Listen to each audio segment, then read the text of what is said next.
La tuvo un mes, o casi un mes en San Pablo. Ahí tiene una habitación de cunas que ponía encima de su cuna, ponía frágil. Y yo me la miraba, le iba a verla cada día, me la miraba para los cristales, para ella. Es que se ha pasado prácticamente la vida en esa situación. Y quizá pues no hemos sabido suficientemente, o sea, entenderla suficientemente bien. O tener la empatía que tendríamos que haber tenido.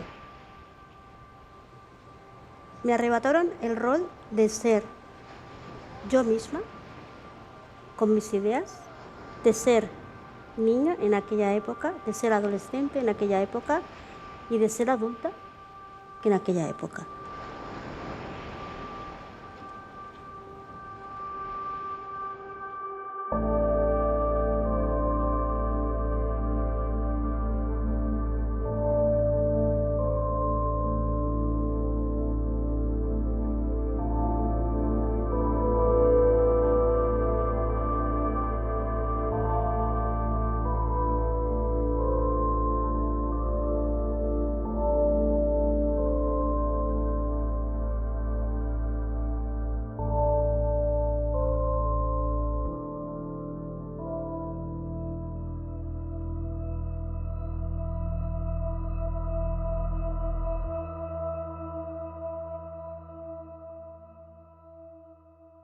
Cuando nació la L, yo les decía a los médicos, llora mucho porque es...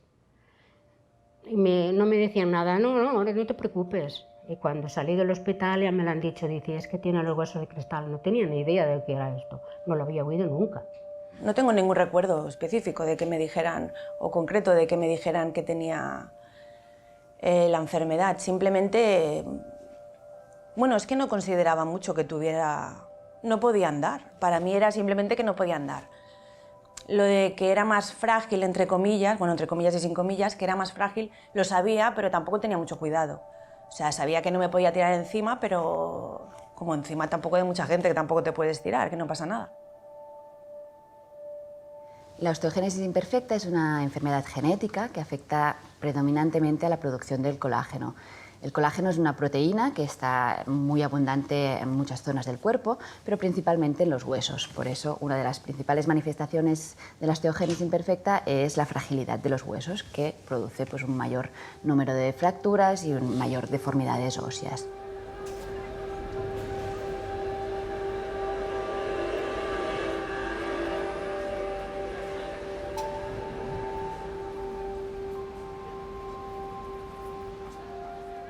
Era una cosa tan pequeñita, tan frágil que no sabía por dónde cogerla. La bañaba con mucho cuidado, la tenía siempre metida en la cama, le daba a comer, la cambiaba y la metía en la cama porque tenía miedo que la otra la cogiera y le hiciera daño, porque al menor movimiento tenía una fractura. Cada semana tenía una fractura. Y cuando tenía una fractura que yo no sabía por dónde cogerla ni qué hacerle, la llevaba a San Pablo y le decía al médico, dice, no podemos hacer nada, ni la vendaban, ni le hacían nada, de llevarla para casa y ten tu cuidado con ella. ¿Qué he hecho yo? Coger una caja de zapatos y meter a la Eli en la caja no, pero abriéndola de cada lado. Abriéndola, la Eli la metía en el medio y le ponía unas vendas así para que no se moviera la caja, porque cuando tenía fracturas y se dormía, los espasmos, ella se movía. Y claro, si estaba así metida en la caja, el espasmo no era tan grande. Y se controlaba un poquito el dolor ella, pero... Y de noche me ponía en el suelo ella cogiéndole la mano para hasta que durmiera, porque los gritos eran grandes, los de la L, no, los lloros, no eran gritos porque era pequeña cosa. Los lloros sí eran grandes porque se ponía morada del dolor que tenía ella.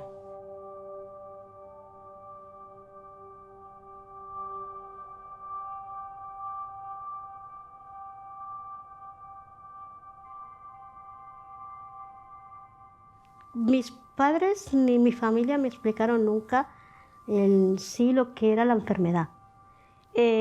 Simplemente yo me rompía, pero nunca me explicaron realmente qué era la osteogénesis imperfecta.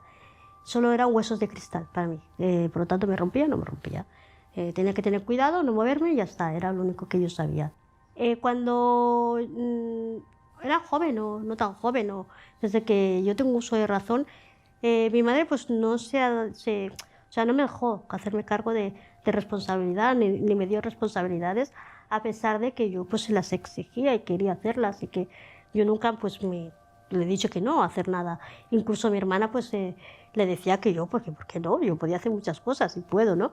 Pero mi madre como que era más rápido para ella que ella las hiciera, que ya lo hago yo, que no sé qué. Al principio sí, pero igual duraba un día, que me dejaba hacer una chorradita y luego ya otra vez volvía a hacerlo todo ella. Por lo tanto yo me sentía como cada vez más inútil, la palabra es esa. Yo a la Eli sí la he protegido demasiado, porque según qué cosas no dejaba que las hiciera. Tenía miedo que tuviera fractura. Como tenía tantas fracturas, pues tenía un miedo tremendo a que tuviera fractura, porque lo pasaba mal ella y lo pasaba yo. Porque claro, no sabía cómo cogerla y ella se quejaba mucho. Cuando tenía una fractura la Eli, en el momento que hacía la fractura, pobrecilla, era insoportable. No me toques, no me toques, no me toques, déjame, déjame. Al que pasaba una hora o así, decía, perdona mamá.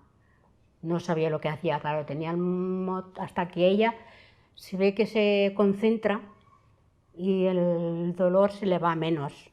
Y yo, claro, tengo tanto, ahora no tanto, ahora ya mira, tenía tanto miedo que se hiciera una fractura que digo, Eli, no hagas eso, Eli, no toques aquello, Eli, ves con cuidado, Eli aquí, Eli allá. La he protegido demasiado.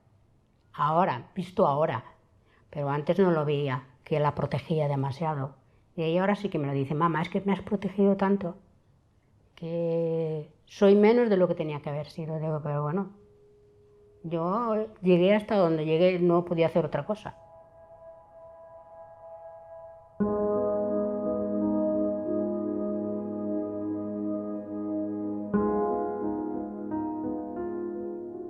Cuando mi madre me obligaba a hacer algo, entonces yo me quejaba un poco que mi hermana, pues que también tenía que hacer, porque lo único que no podía era andar, que lo demás lo podía hacer. Pero mi madre eso no lo ha visto nunca, la tenía muy protegida. Y siempre ha considerado que ella pues que no podía o no debía, o bueno, que no lo tenía que hacer. Entonces mi hermana al final pues sí que se sintió mal, porque claro, ella también veía que también podía hacer cosas y además que le irían bien para su desarrollo, para sentirse útil.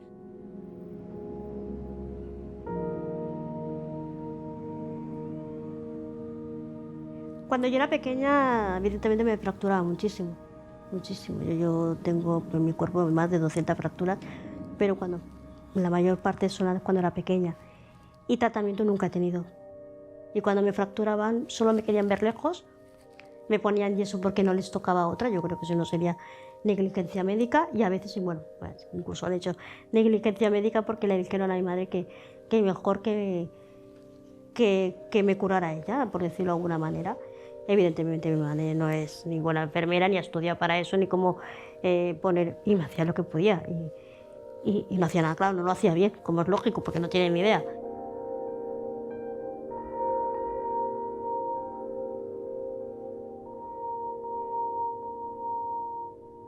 Y mi madre lo que más sufría era cómo lo iba a hacer, cómo iba a poder llevar a mi hermana, porque los médicos también le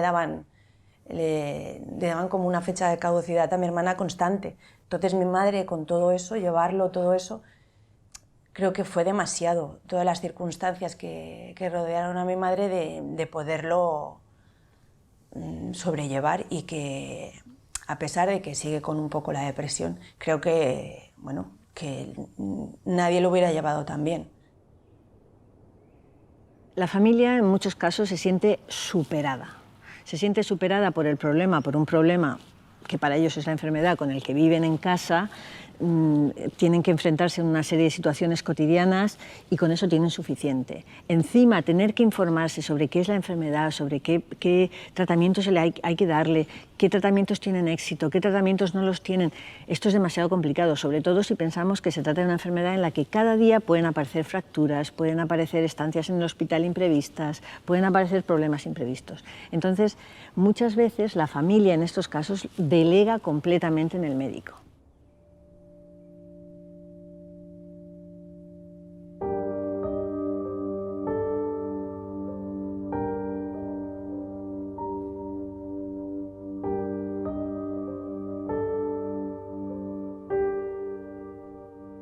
Cuando la conocí con el doctor Fidalgo, Elisenda tenía 20 años, si no recuerdo mal, y entonces ya es cuando ya había tenido todas sus fracturas de la infancia, por lo tanto tenía una talla baja. Y lo que recuerdo respecto a todo el cuidado que ejercemos todas las personas que estamos alrededor, ¿no? Todos los fisioterapeutas que a veces pues eso miramos de no romperlos, los médicos también, cuando hacemos la exploración tenemos que ser muy cuidadosos. Y mi primera impresión fue su sonrisa. Recuerdo su sonrisa. Cuando le daban la fecha de caducidad, me lo pasaba muy mal, pero llegó la segunda vez y ya no hice caso de los médicos. Digo, no, pues no tienen ni idea por dónde tiran. No hacía mucho caso de los médicos yo. Hacía lo que podía, pero no acertaba mucho tampoco con la Eli. Y de los tratamientos, pues poco le han dado. Cuando ya fue un poco más mayor, mi madre la llevaba al médico. Los médicos únicamente ayudaban cuando se rompía algo. Luego le dijeron unas inyecciones para ponerle, que a mi hermana le fueron fatal. O sea, de ayudas pocas. Y soluciones también. Entonces, más que nada era ayudarla a sufrir las fracturas, que tampoco es que le vendaban, o sea, le enyesaban y ya está. Y cuando ella fue más grande, pues ya sí que le daban como más opciones, pero opciones que no llegaban tampoco mucho a ningún sitio. Mi hermana ya cuando fue más mayor fue a un médico a ver si la podían operar, pero le dijeron que no era viable. Y pocas soluciones o pocas ayudas.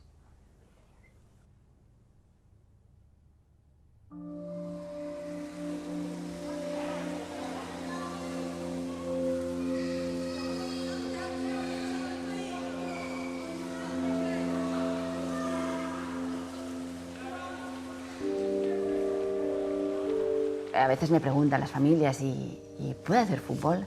¿Y puede hacer...? Yo nunca les digo ni sí ni no. Les explico lo que es la enfermedad, las consecuencias que pueden tener, y ellos tienen que ser, conjuntamente con el niño, los que deciden cuál es el camino que tienen que tomar. No los tenemos que decir los médicos el camino que ellos tienen que tomar, pero lo importante es que ellos estén bien informados.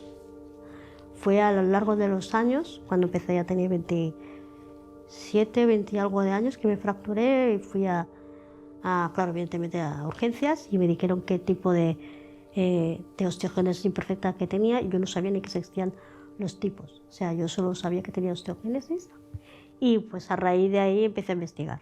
Y entonces me di cuenta que no solo era de huesos, pero no tenía ni idea. Yo creo que estos enfermos, Eli y otros enfermos muy similares, buscan en diferentes hospitales una cura. Y siempre se busca una cura, la cura más última, la cura más nueva. Y a veces esto hace que pienses que a lo mejor la persona que te ha tratado no ha hecho todo lo que podía hacer. Todos los médicos, en el fondo, a Eli le hemos querido dar lo mejor, ¿de acuerdo? Y en cada momento intentar pensar que era lo mejor. Y con estas enfermedades yo creo que el punto está en que van habiendo pequeños cambios sobre todo de medicación. Y esto es donde los médicos hemos de estar muy actualizados para poderlo hacer, ¿de acuerdo? Eli, yo creo que ha sido bien tratada para los medios que existían entonces. Y los actuales, lo que tenemos sobre todo es tratamiento médico, porque sus deformidades yo sigo pensando que es muy arriesgado operarlas. La Eli no camina porque ahora hay muchos adelantos, antes no había.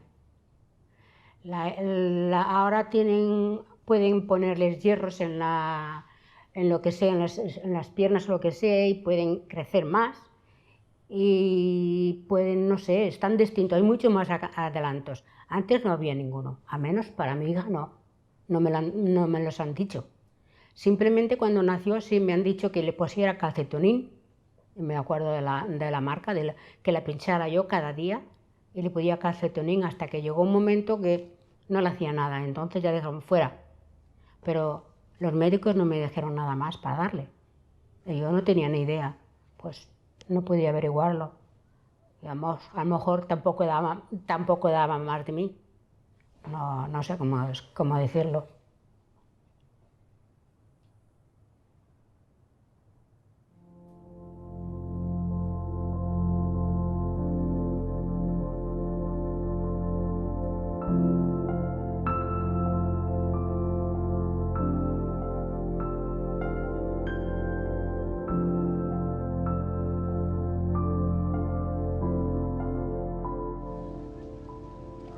La natación bien hecha es que es muy completa, es decir, mueves todo menos las orejas al final.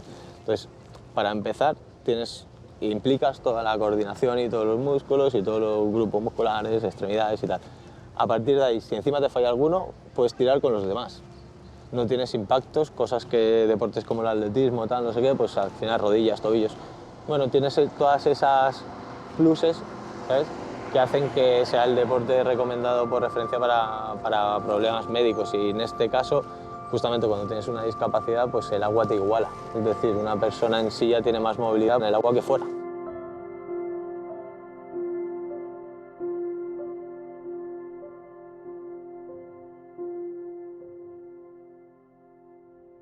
Pensaba que mi vida sería eso, pues que mi hermana quizá lograría que trabajara, quizá unas horas fuera de casa, y luego formaría parte de mi familia. Bueno, es que es mi familia. O sea, estaría uno más, cuidando a mis hijos, haciendo quizá la comida un día, otro día la hacía yo, y bueno, una más. Y pues no.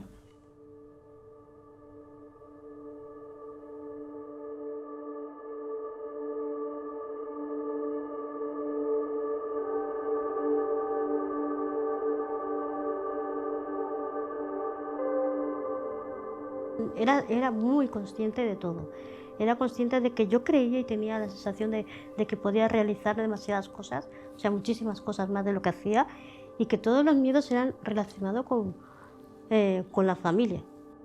Pero no tenía el valor suficiente para enfrentarme a sus cosas. Y no tenía el valor, y entonces no vi capaz que iba a poder hacerlo. Y bueno, en muchas cosas pensaba, pues igual tienes razón, igual no sé qué, pues, y te lo autocrees y te encasillas y te sientes en la zona de confort, que se dice, y ahí te quedas.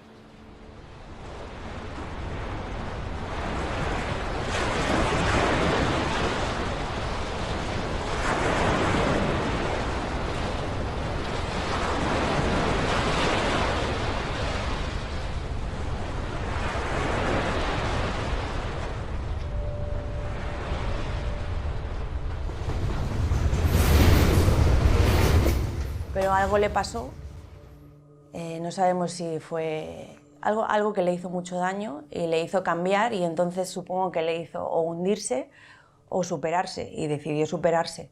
Y se superó tanto que ha volado. Y supongo que le dolió mucho lo que le hicieron, pero sirvió para que ella tomara las riendas de su vida y hiciera todo lo que está haciendo.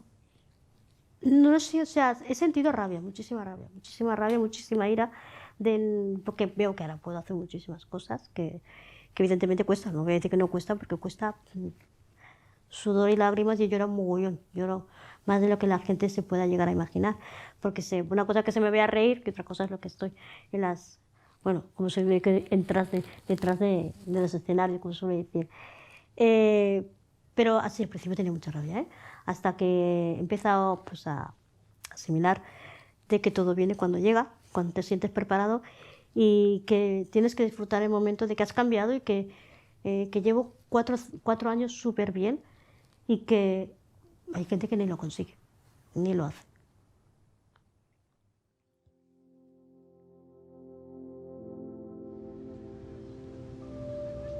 Hoy en día la persona que quiere dar un cambio de independencia en su vida, es fácil decir si quieres, luego hay muchas limitaciones físicas reales, de barreras reales arquitectónicas que te las van a limitar y tendrás que buscar cómo saltarlas, pero sí que a nivel social puedes buscar dónde encontrar esos apoyos para dar el giro que necesitas. Que luego es lo que te digo, ¿eh? O sea, está muy bien decirlo, pero si luego no puedes abrir la puerta de tu casa para salir, ¿de qué vale que yo te diga busca a la gente y tal? Y dices, sí, pero es que necesito a alguien que me venga y me abra. Bueno, pues igual podemos buscar a la gente que te ayude como nosotros a que esa puerta se abra, ¿sabes? O cómo eso, a qué puerta tenemos que llamar o cuántas pancartas tenemos que sacar a la calle para que nos hagan caso.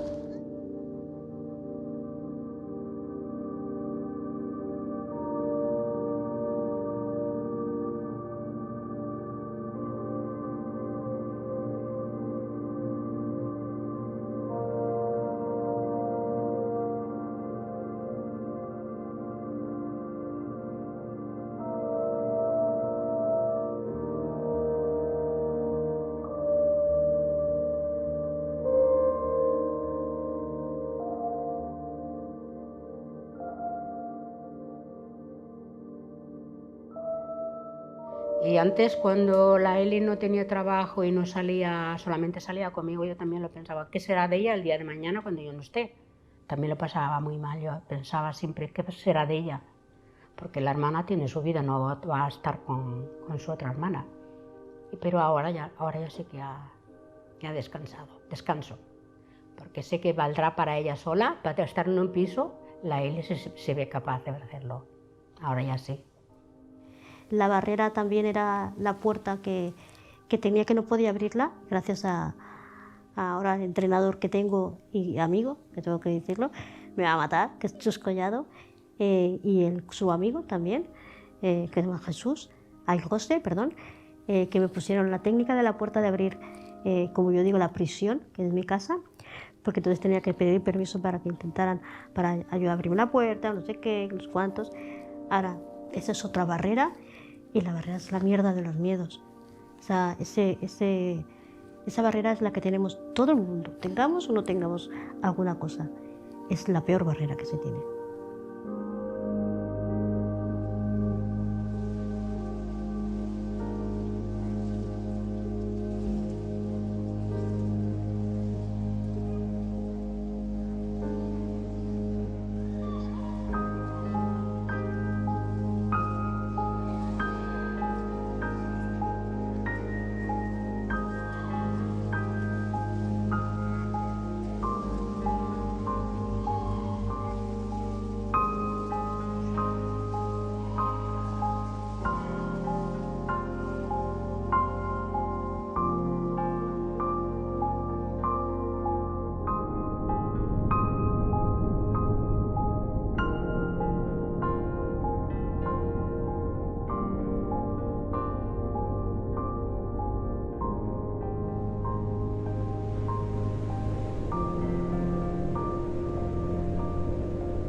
Mi hermana se enfadaba conmigo cuando yo le decía que podía trabajar y mi hermana me decía que no, que claro, si tenía que ir al lavabo, ¿cómo lo iba a hacer?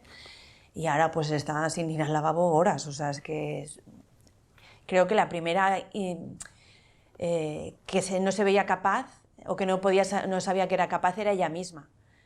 Yo creo que ha pensado, voy a ser yo misma y voy a hacer lo que a mí me apetece. Está muy bien. Ojalá lo hubiera hecho antes. Yo no se lo he impedido, ha sido ella que no salió de ella. Yo he tenido que ver, sí, vale, pero ella también. Porque podía haberlo hecho por ella misma. Es el individuo el que tiene que hacer el gesto de decir yo esto no lo quiero o yo esto lo tengo que cambiar. A partir de ahí tú lo quieres cambiar, pues empieza a andar y pegarte cabezazos, giras, pegas cabezazos, giras, hasta que vas encontrando el camino, ¿no? Más o menos, por donde está el camino o las personas que te van a ayudar.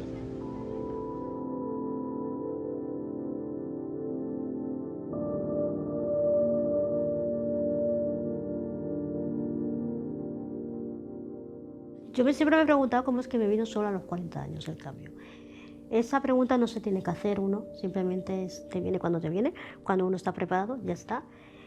Al principio sí que me exigía mucho el por qué no lo podía haber hecho antes. He perdido mucho tiempo de mi vida, soy más capaz de lo que puedo hacer, de lo que pensaba. Pero simplemente de aquella época pues yo lo veía como una cuestión normal, que era lo que me tocaba vivir y era lo que yo no podía hacer. Son cosas que sin querer la sociedad o los miedos de las otras personas se te van inculcando en ti mismo, aparte de tus miedos, y lo ves como algo que es lo que toca. Pero no es verdad, no es lo que toca. Creo que Eli está en este momento en plena adolescencia. La que no vivió la está viviendo ahora, y es cuando se culpa a los padres de todo, cuando haces tu vida, cuando te rebelas contra todo. Creo que está en plena adolescencia, tardía, pero cuando le ha llegado. No sé si llegará un día a madurar que tuvo parte de culpa, porque no se hizo mayor a los 40, se hizo mayor quizá a los 18, a los 20, que podía haber hecho ya todo esto que está haciendo ahora. En ese momento podía haber tenido su crisis y haber tirado para adelante como lo hizo a los 40, porque ha tenido años para hacerlo. Pasa que esto ella me parece que no es consciente. Cuando la Eli empezó a valerse por sí sola, ir a los médicos y todo esto, yo lo pasé súper mal, pero mal, que me cogí una depresión muy grande. Y veía que la Eli me hacía unas contestaciones muy malas y que yo digo, Eli, te acompaño al médico, que no hace falta que me acompañes. Eli, ¿qué te ha dicho el médico? A ti no te importa, es cosa mía. Me daba unas contestaciones que no eran, yo no las veía normales, porque le preguntaba, que le decían dónde iba, que para mí es lo más normal del mundo, preguntarle lo que hacía. La salud de Elisenda recae sobre sí misma. Y Elisenda es la que es responsable de ir buscando el mejor profesional, de comparar, de buscar respuestas y de ver qué aspectos de su salud pueden mejorar y de escucharnos a todos y poder elegir libremente. Las barreras fueron muchísimas que me impidió pues tirar para adelante. Las barreras fueron el no saber decir no, el no quererme, el no respetarme, el no saber mis capacidades y el no querer hacer daño a los demás. ¿Cómo no queriendo hacer daño a los demás? Pues sabiendo que si yo iba sola por la calle, yo estaba protegida por ellos, sabía que ellos iban a sufrir, verles sufrir, era como que yo les estaba haciendo algo horrible, ¿no? Y realmente lo que me estaba haciendo es a mí, me estaba dejando de vivir por no hacerles sufrir a ellos. De golpe mi madre pasó a ser, mi hermana, el centro de atención de su vida, pasó a verse sola. Y mi hermana encima rechazando cualquier pregunta, cualquier consejo, cualquier cosa, y para mi madre ha sido quizá lo más duro. Llega un momento que no sabes qué pensar y que sea lo que Dios quiera. Yo digo, hago lo que puedo y más no puedo hacer.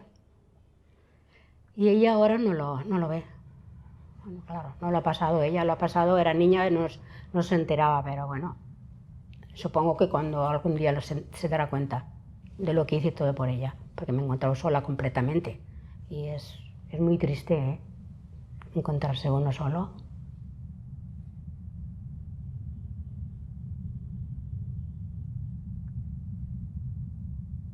Ahora mismo no me da tiempo ni a hacer labores en casa, porque es que no me da tiempo estar en casa. O sea, yo me encargo de mi habitación, me encargo de mí para no darle el más mínimo trabajo a mi madre por todo lo que yo llevo. Es un sol, mi madre, pues, la que se encarga de hacerme, pues, es que me limpia la casa, me hace la comida. Sí que por la noche me hago la cena para menos que ella pues tenga un descanso. E intento quitarle todo el trabajo que pueda, que en hecho ahora quiero adaptarme el armario para poder conseguir coger la ropa y darle contra más o menos trabajo mejor.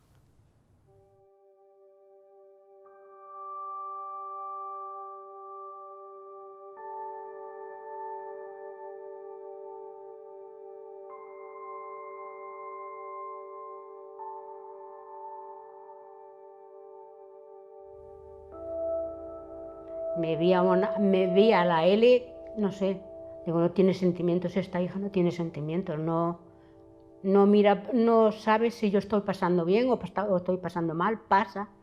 Y me hacía mucho mal esto, sí, que me ha hecho mucho mal.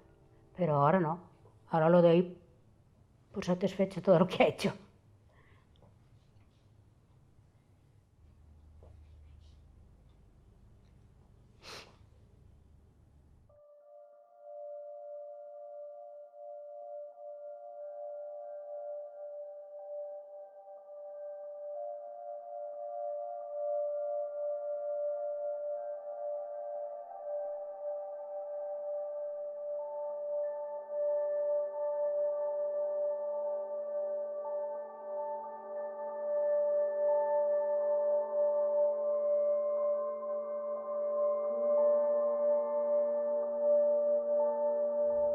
Si todo esto se tiene que vivir o que soportar porque ella tenga su vida, pues que así sea.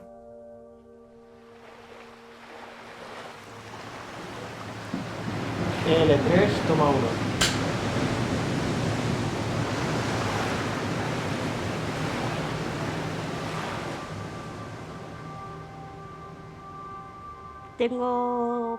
Me llamo Elisinda Carballo, tengo 45 años y en este momento me dedico un poco a todo. Trabajo y estoy intentando estudiar, estudiando para el acceso a la universidad para ser psicóloga.